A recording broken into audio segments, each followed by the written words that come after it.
Hello, English learners. Welcome back to Life Talk English. I'm Nico. And I'm Melissa. Tonight, or maybe it's daytime for you, we're diving into something that sounds simple, but is actually tricky. Yeah, because saying how you feel in English is more than just words.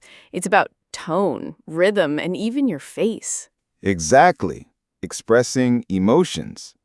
This might be harder than it sounds. Liking what you hear? Hit that like button and subscribe to join us for more. But only if this is your kind of learning. And while you're here, drop a comment with your location and your local time. We love imagining where you're listening from. Now, settle in, maybe grab a notebook, or just relax with your headphones on, and let's ease into today's English journey together. So let's begin with the very basics. You meet a friend and they ask, "How are you?" Classic, the most common question in English. And also the most confusing, because in school you learn, "I'm fine, thank you." But honestly, how often do you say, "I'm fine, thank you," in real life? Almost never, unless you want to sound like a robot. The truth is, we have many ways to answer that little question. Let's try a few. Elisa, how are you today? "I'm good." Or I could say, "I'm doing well." That's polite, friendly, natural. Or if I'm feeling a bit tired, I might say, "I'm okay, just a little sleepy." Notice how Elisa adds a small detail that makes it more real. Instead of just saying fine, you give a little piece of your day. Exactly.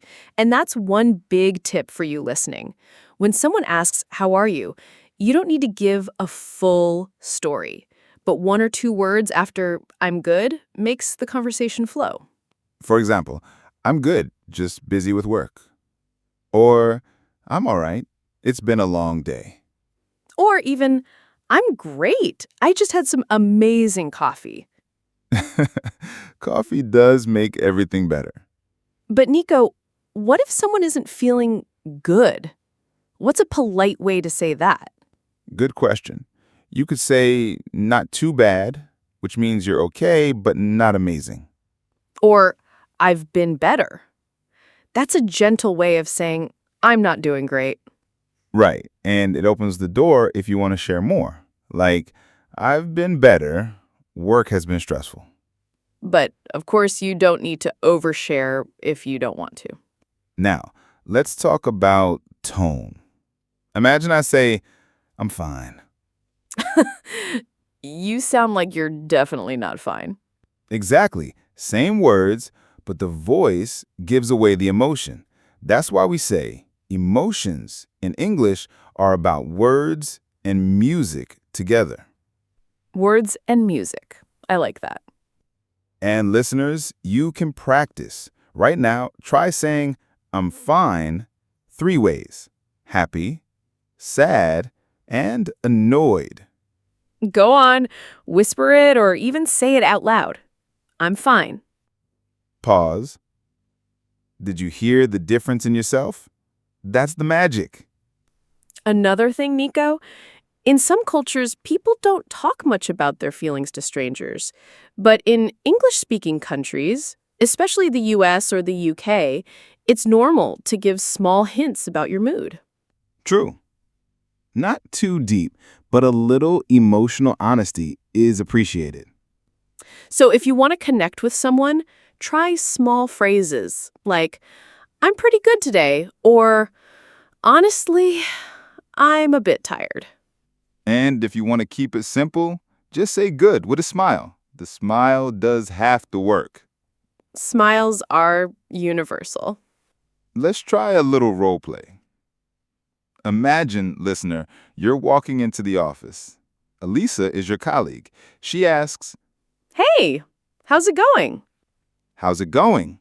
That's another way of saying, how are you? And you could answer, "Good, thanks. How about you?" Or, not bad, just a bit busy. How's your morning? That way, you're sharing a little, but also passing the question back. It's like playing catch with words. I love that image. throwing a ball back and forth. And if you drop the ball, if you just answer, fine, and stop, the conversation dies. Ouch.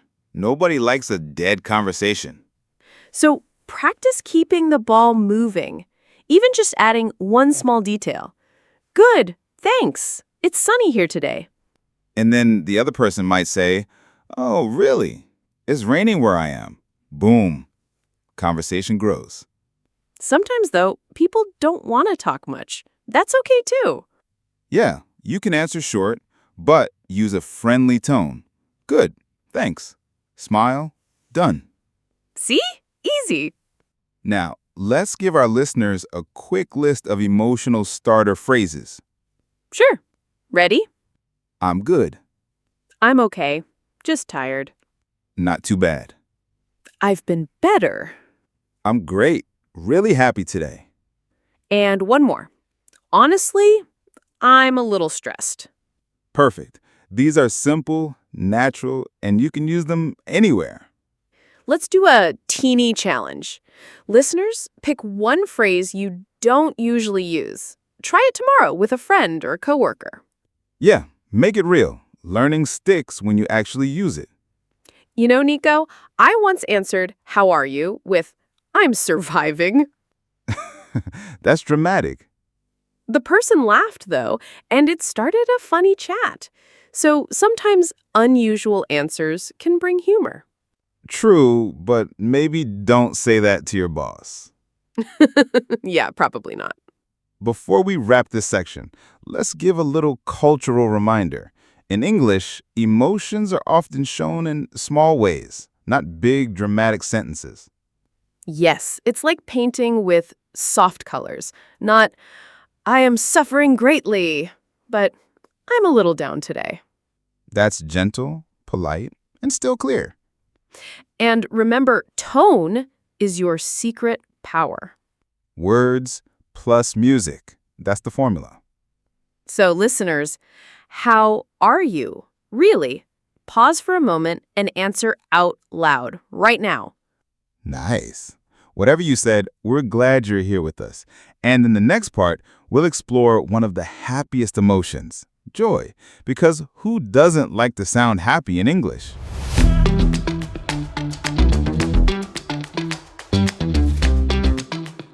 All right, now that we've warmed up with the basics of how are you, let's move into something brighter. Happiness. Yay! My favorite! Talking about joy always makes me smile. See, even the word joy has a kind of sparkle. And in English, there are so many little ways to show happiness. It's not just, "I'm happy." True, I'm happy is fine, but it can feel a little plain, like vanilla ice cream. Which is good, but sometimes you want chocolate chips, caramel, sprinkles. Exactly. Let's sprinkle some new phrases on top. So instead of just, "I'm happy," you can say, "I'm really glad." Or, I'm so excited. That's happiness mixed with energy. "I'm thrilled." That's even stronger. Like, "I'm thrilled to see you." And don't forget casual ones like, I'm pumped. I'm over the moon. Over the moon. That's such a fun phrase. Listeners, say that out loud. I'm over the moon. Doesn't it make you feel kind of light when you say it? Language can lift your mood. It's powerful. Let's role play again. Nico, imagine you just got good news at work. Okay. Hey, Elisa, I got promoted. Oh, wow, that's amazing. You must be so happy. I'm over the moon. Honestly, I didn't expect it. See how natural that feels? The phrase fits the situation. And here's a tip. Often, happiness is shared. You don't just say, I'm happy. You connect it to something. I'm happy for you. I'm happy about the news. Or, I'm happy to be here. Right, the little preposition matters. For you, about something, to do something. But don't worry too much about grammar. Just listen to common patterns. Let's give some quick examples. I'm happy for you. You did great on the exam. I'm happy about the weather. It's finally sunny. I'm happy to help. That's super polite when someone asks a favor.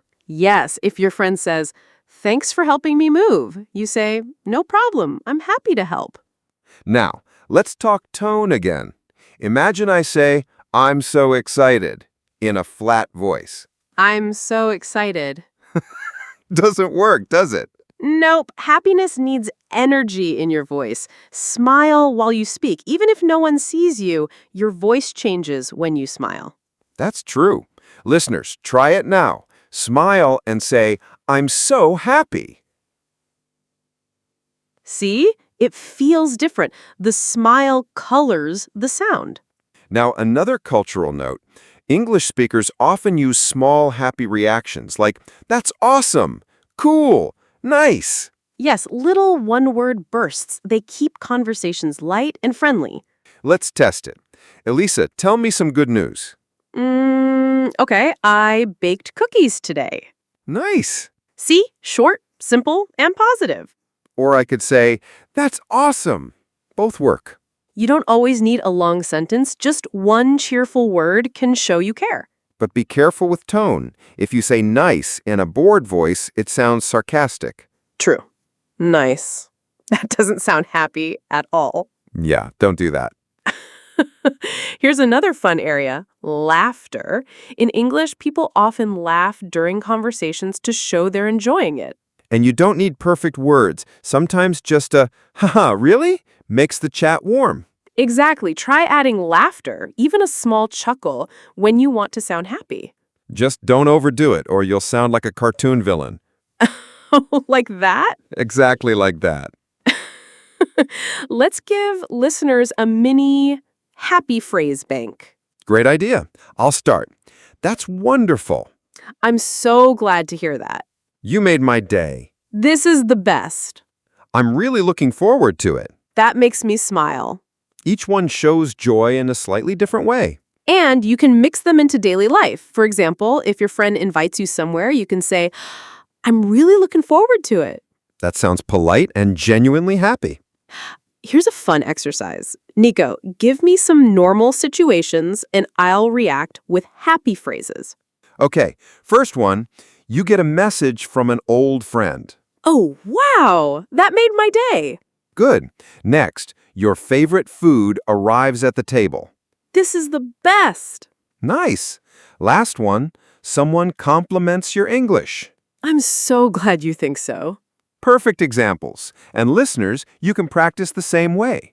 Pick a phrase, imagine a situation, and say it out loud. It feels a bit silly, but it trains your brain to react faster in real conversations.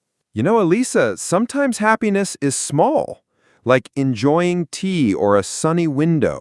Yes, and in English, we can use soft phrases for that kind of quiet happiness, like, this is lovely, or I feel so relaxed. Not big fireworks, but gentle joy. Exactly. Happiness isn't always, woohoo! Sometimes it's, this feels nice. And that's just as important to learn. Before we close this section, let's remind our listeners, practice smiling, add little details, and collect happy phrases.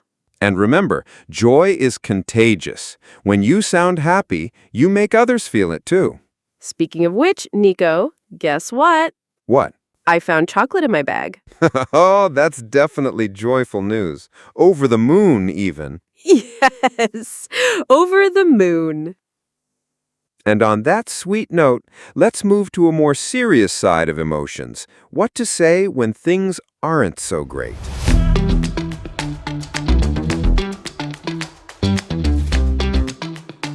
So far, we've been floating on sunshine, smiles, joy, even chocolate.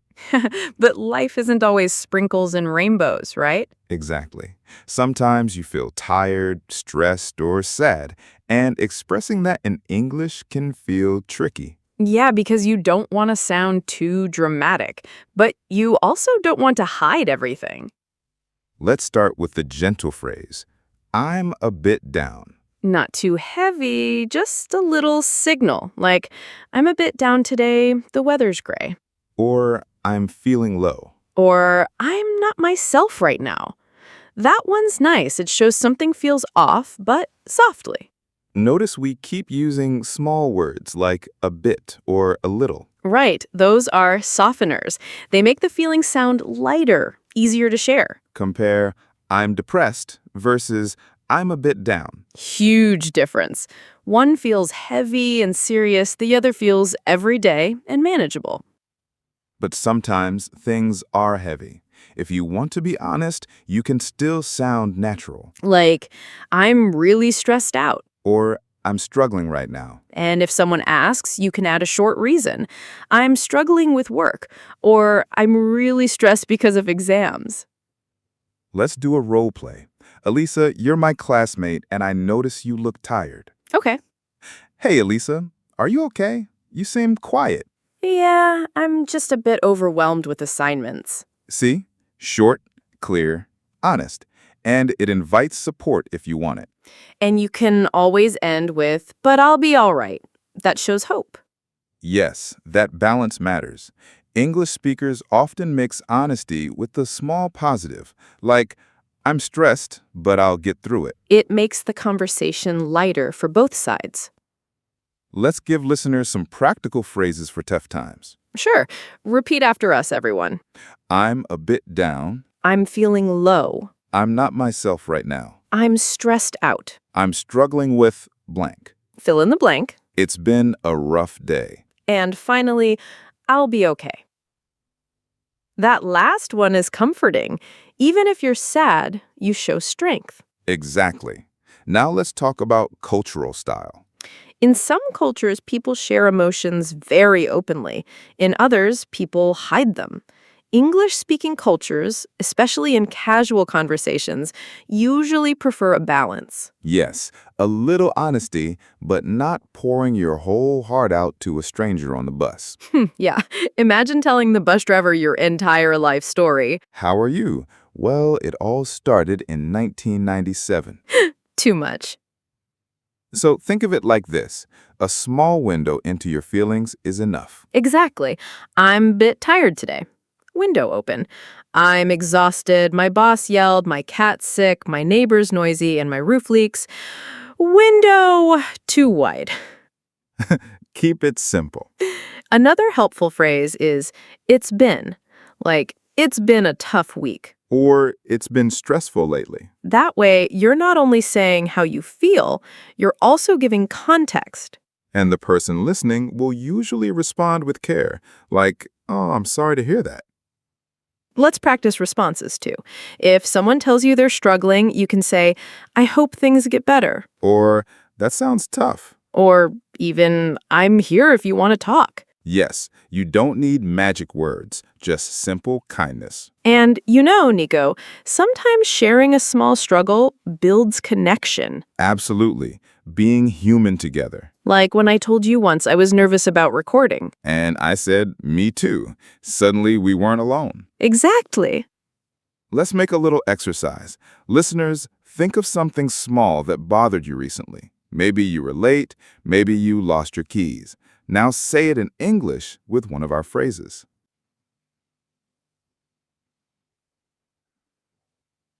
For example, it's been a rough day. I missed the bus. Or, I'm a bit down. I lost my wallet. Practicing with real examples makes it stick. Now, another thing, we often soften sadness with humor. Like, I'm totally stressed, but at least I have pizza. Yes, that little joke lightens the mood. Yes, English conversations often mix feelings and humor. It keeps balance. And even in sadness, we use small positive words. It's been hard, but... But, such a powerful word. It's been hard, but I'm learning. Or, it's been stressful, but I'll manage. Let's give a mini phrase bank again. Ready? Now, it's been tough, but I'll get through it. I'm stressed, but I'll be fine. I feel down, but tomorrow's another day. These little endings give hope.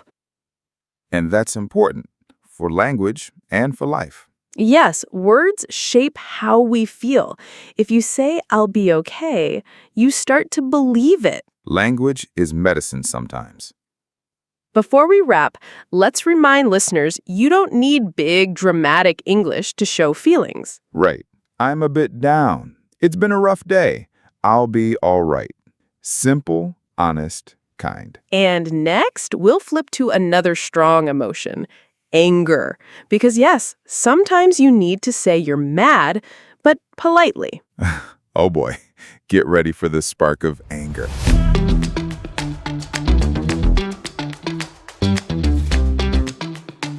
So, Elisa, we've gone from joy to sadness, and now we're stepping into something a little fiery. Anger, the spark, the storm, the volcano. Exactly. And in English, showing anger is a bit tricky. You want to be clear, but you don't want to sound rude or aggressive, unless, of course, you're in a movie. Yeah, but in real life, most of us don't want to sound like action heroes. Let's start small. Everyday frustration, like when your internet is slow. Oh yes, my favorite modern anger. Come on, Wi-Fi. Exactly. In English, you can say, "This is so frustrating." Or this is really annoying. Notice those words, frustrating, annoying. They're useful for mild anger. Let's try another one. That's so irritating. And I can't stand it. But careful, that one is stronger. Like, I can't stand this noise. Yes, you wouldn't use it for small things unless you really mean it. Let's try role play. Nico, imagine we're at a cafe and they give you the wrong drink. Excuse me, I'm sorry, but this isn't what I ordered. Polite, but firm. Good. If I wanted to show more frustration, I could say, "This is really frustrating. I've been waiting a long time." Still polite, no shouting, but clear. That's the key. In English, anger is often wrapped in politeness. Yes, especially in customer service situations. You use calm words, but your tone is serious. Let's give listeners a little list for polite frustration. This is frustrating. This is really annoying. I'm not happy with this. I'm upset about this. I can't accept this. And notice, you don't need to shout. The words plus tone do the job. Exactly. Even a soft, firm voice shows anger better than yelling.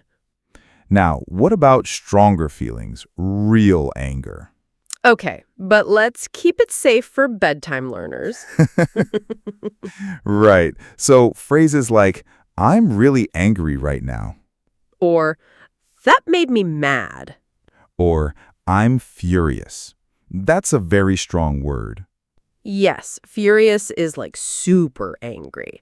Maybe too strong for daily life. Another one, "I'm upset." This one is softer. It can mean sad or angry. Yes, and it's very common. I'm upset with you. That can cover both sadness and anger, which is useful. Let's do another role play. Nico, you forgot my birthday. No! I'm upset you didn't call me. It hurt my feelings. Oh, wow. I feel guilty already. That's powerful. See? Not shouting, but strong emotion. Exactly. Anger doesn't always mean loud. Sometimes it's quiet but sharp. Like a cold stare. Yes, the angry silence. Okay, but what about cultural notes? In English-speaking cultures, showing anger directly can feel rude. Yes, people often soften it with phrases like, "I'm afraid this isn't acceptable." That's such a funny phrase, I'm afraid. You're not really afraid, but it sounds polite. Right. It's a polite introduction before the complaint. So if your hotel room is dirty, you might say, I'm afraid this room isn't clean. And the staff knows you're not scared, you're angry. But politely angry. Let's give listeners a little challenge. Think of something that annoyed you today. Maybe traffic, maybe noise. Now say, "This is really annoying."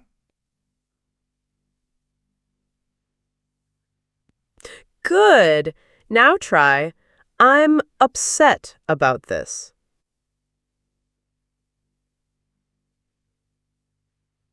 Nice. Practicing these out loud helps you use them when you really need them. Another small note. When you're angry at a person, don't attack them directly with, you are. Yes, that's key. Instead of, you're rude, try, I felt hurt when you said that.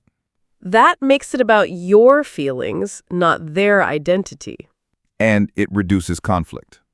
Listeners, repeat this pattern. I feel blank when you blank. Example, I feel frustrated when you arrive late. Or, I feel hurt when you ignore my messages. Strong, clear, but not cruel. This style is used a lot in English communication, especially in relationships or workplaces. It's called using I statements. You focus on yourself, not on blaming. Yes, much softer than you never listen. Let's laugh a little before we finish. Elisa, what's something silly that makes you angry? When people chew loudly next to me. Oh, yes, that sound. That's so irritating. My silly one, when my socks disappear in the laundry. Oh, the mystery of the missing sock. This is frustrating. It really is. So remember, listeners, anger doesn't have to be loud. English gives you many polite tools. Annoyed, frustrated, upset, irritated. And you can use them with soft tone or firm tone depending on the situation. Next, we'll finish with the calmer side. Peace, curiosity, and connection. Because after fire, we need water. Nicely said. Let's cool down together.